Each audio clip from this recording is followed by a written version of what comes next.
Друзья, всем привет! С вами Таня. Сегодня мы с вами приготовим пышную творожную запеканку к чаю. Готовится очень легко, просто и быстро. Всегда получается очень нежная и воздушная, буквально тает во рту. Получится с первого раза. Для приготовления нам понадобятся самые простые и доступные ингредиенты. Такая запеканка получается не только вкусная, но и очень полезная. Итак, приступим. Для начала нам понадобится 4 яйца, необходимо отделить белки от желтков. Далее в чашу кухонного комбайна я отправляю творог. Вместо комбайна можно использовать погружной блендер. Всего я использую 700 граммов творога. Творог у меня домашний, жирный. Можно использовать также магазинный, любой жирности, любой, который у вас есть. Далее к творогу добавляю 4 желтка.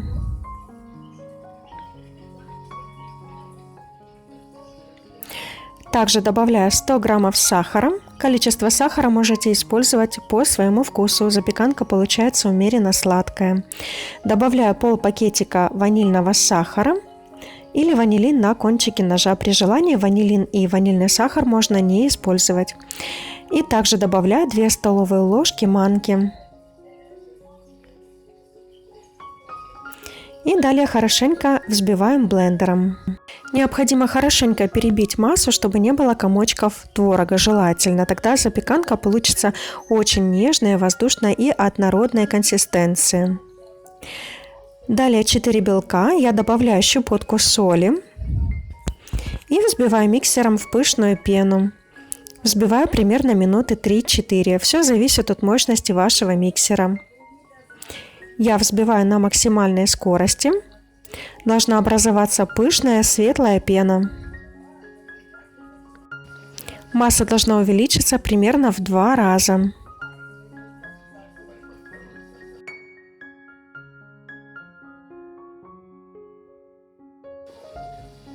Итак, в результате вот такая пышная воздушная белая масса из яичных белков у меня получилась.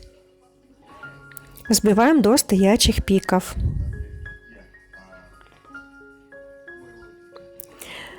Далее творожную массу, которую мы перебили в блендере с остальными ингредиентами, я перекладываю в отдельную миску.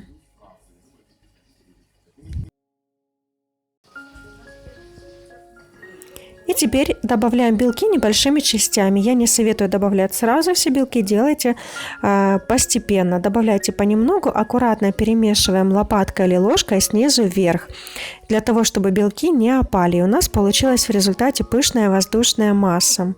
Аккуратно перемешиваем. Благодаря тому, что мы взбили хорошо белки, творожная масса получается более пышная, воздушная и нежная. Вкус такой запеканки особенный, и он отличается от традиционно приготовленной, так что обязательно попробуйте. Далее подготовим форму для выпечки. Я буду использовать стеклянную форму, можете использовать любую, которая у вас есть. Стеклянную форму, дно и бока я смазываю небольшим количеством растительного масла без запаха. И далее я выливаю творожную массу. Аккуратно выливаю. Никаких резких движений, опять же, чтобы масса не опала и сохранилась свою пышность и воздушность. Распределяем творожную массу ровным слоем и отправляем выпекаться в духовку, предварительно разогретую до 180 градусов. Время выпекания зависит от вашей духовки. У меня обычно занимает 30-40 минут. Выпекаем до слегка золотистого цвета. В процессе выпекания запеканка очень сильно поднимется. После того, как остынет, она немножко осядет. И это нормально. Даем запеканке полностью остыть, тогда она хорошо держит свою форму и не разваливается.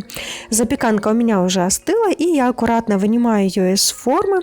Украшаю шоколадной глазурью, клубникой, нарезаю на порционные кусочки и подаю к столу. Такая запеканка вкусная как в теплом виде, так и в холодном. Но в теплом, конечно же, намного вкуснее.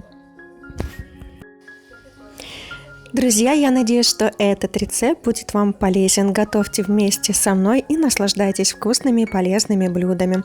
Всем приятного аппетита!